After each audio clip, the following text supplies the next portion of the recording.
Watch and burn. Hey everyone, so tonight I wanted to discuss Hour 2 through Relapse's Desolation House imprint, and that would be Gruntsplatter's Chronicling the Famine. This record was released back 2001, 2002. This is easily, well, I shouldn't say my favorite because there are a few of them that are sort of tied for first place, but this was my initial favorite out of the first handful of them that I had gotten as they were released. This album is a lot of fun in the sense that it is actually terrifying, and there's so many layers here. There's so much depth to the songs that are essentially, you have to get everything from these as far as a deeper meaning. You have to just rely on these song titles, and these Waiting Among the Dead for Death to Come, and like I said, the title of the album is Chronicling the Famine, so this isn't exactly going to be a fun ride. But one thing I do have to say, Waiting Among the Dead for Death to Come, see, here's the thing. If you're hanging out with dead people, wouldn't that suggest that death had already come? So the chances of death coming back are slim to none. I mean, maybe it's just me, and maybe I'm looking into it too much, but I have really, really liked this album for a little over 20 years, or, well, wait, no, it was released, a little over 20 years.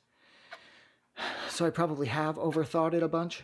But nonetheless, I love how each of these songs, the bass layers almost sound identical, but then what is sprinkled throughout on top is so varied and so memorable that this is easily elevated beyond something that you would hear somebody playing in front of their house, during Halloween in order to scare the kids coming up to get candy.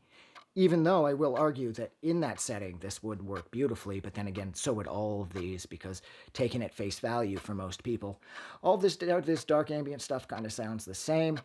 And again, like I said, my subterranean source review for Vivid Circles, I couldn't disagree more, because, for example, from the Vivid Circles release, which was Hour 1, to here with the Chronicling the Famine by Gruntsplatter, which is Hour 2, they sound completely different from each other, each representing its own imprint. Each has its own ideas of where they're going and spreading their tentacles out in a completely unique fashion, not trying to copy each other in any size, shape, or form. These are completely independent projects by completely independent people doing their own thing in different parts of the world.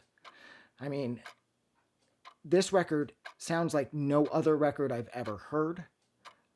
This record is perfect. I would have loved to have had Gruntsplatter release another one via Desolation House, but unfortunately the only thing we got was the unreleased track that came with Hour 12, with the double disc release summing up everything that was done on the sub-label, and then they shut the website down. Yeah, that's right, there was a website, it's desolationhouse.com. As of 2022, that's long gone. You could probably find it through the Wayback Machine. I have not checked because it just occurred to me now as I'm recording this that I probably could have found it through the Wayback Machine. I will definitely check that out before I edit this together, and if so, I'll have the text come up and say whether or not you can go there. But yeah, Gruntsplatter's Chronicling the Famine is dripping with dread. There's a real sense of purpose, determination, and terror running through each of these tracks. These tracks, too, they're not particularly long. Again, they're not particularly short either, but whereas some of the releases have had 20-plus minute tracks, there are none of those to be found here. These run the gamut between, 4 and 9 minutes apiece. And like I said, they're all completely unique in and of themselves from track to track, even though they all kind of have that same base layer of sounds laid on in order to create sort of like a sense of continuity and a sense of togetherness, I suppose, like to bring things full circle. But yeah, this was easily one of my early favorites from this record, this sub-label from Relapse, sorry. But as the releases went on, I mean, Amazing Grace's Revival Times, I thought that was absolutely flawless too. I liked the Kepler's Odd. Angel of Decay was great. So in the end, this just became really just another quality release from Desolation House.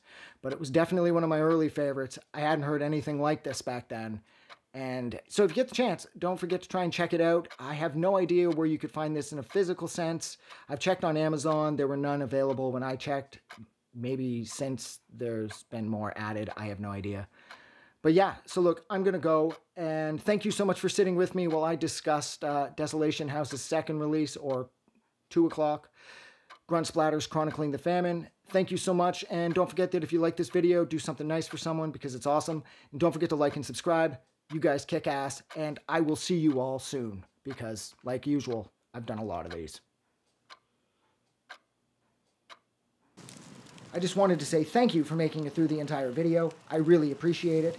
And I'm going to remind everyone one more time, even though I've probably already done this in the video that you just watched, to please click the like button as well as the subscribe button because it helps this channel grow. And thank you for hitting like and subscribe, and we will see you guys really soon.